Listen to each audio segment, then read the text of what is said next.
what do home buyers and home sellers really care about when it comes to their real estate agent? I just went to this conference called War Room, and War Room, I'm sitting at this table with a guy whose company's $500 million, another one that has a multi-billion-dollar business, and it's like the best marketing tactics on the planet. These are the smartest marketing. It's not real estate. It's just the smartest marketing geniuses on the planet. And I'm there. My biggest takeaway was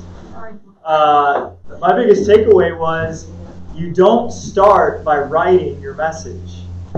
You first start by knowing exactly what your client wants. So this report, National Association of Realtors spends over $1 billion every year to say exactly what home sellers and home buyers want from their real estate professional. And they publish it, and it's only $20 if you're a member. So I bought it. You guys can all have it. It's like a 100-page report, but I've got the most pertinent pages. So we're just gonna go through what you actually need to read, so you don't waste your time on the other 90 pages. Thank you for that. Okay, let's take a look at what people want in buyers. What do buyers want most from their agent? Anybody know? Negotiation agent.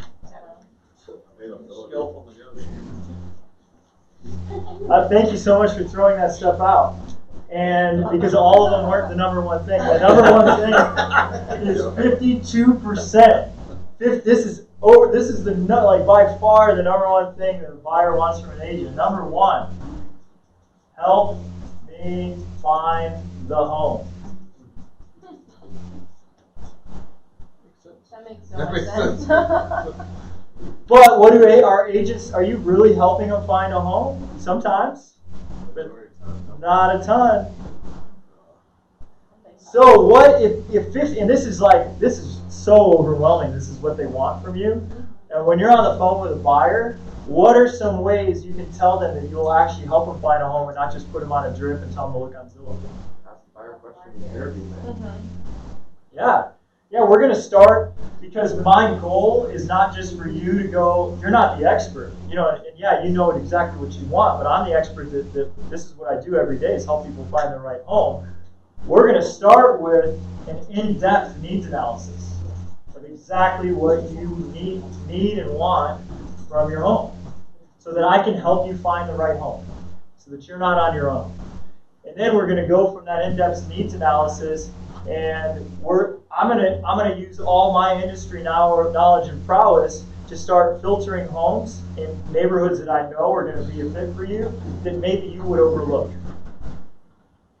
Because I have this is what I do. I'm in this market all day long. I may find you the perfect home that you would have overlooked just because of my knowledge of different areas and markets. Oh yeah. Private Facebook pages that no other people can get into that we post on. I'm looking for this. So I'd say I can find you homes you might overlook, and I love what Gina just said.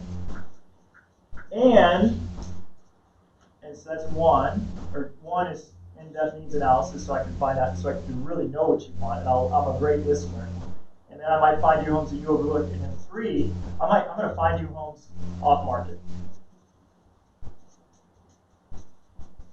And it's not a guarantee that your home will come off market, but there's a chance of it. There's 40 real estate agents in my company who are talking to 1,500 people a week. And we're calling all these home sellers every single day, and we're trying to drum up. And I get an email in my inbox, I feel like every day, of like, hey, I've got this new listing. Does anyone have a buyer? Or this thing's off market. Does anybody have a buyer? We see that all the time, right? So we've got this team is finding stuff off market. Another thing Gina said is I'll call the for sale by owners that aren't even on the market that you don't see. I've got access to the for sale by owners that aren't on the MLS. And then I've got access to the houses that were on the market that could be your perfect fit that you can't see anymore either. And I'll call those people. Because if they were on the market 2 years ago and they're the perfect home for you, there's a chance that they might still want to sell. And so if you hire me, I'll help you find the home, and I'll give you more resources than Zillow. That's value.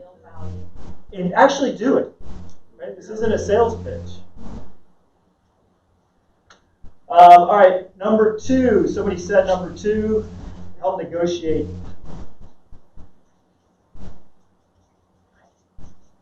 And with negotiate, it goes into terms, price, help with the paperwork. A lot of people are concerned about the paperwork. Like, I don't know all this legal paperwork, and you guys do.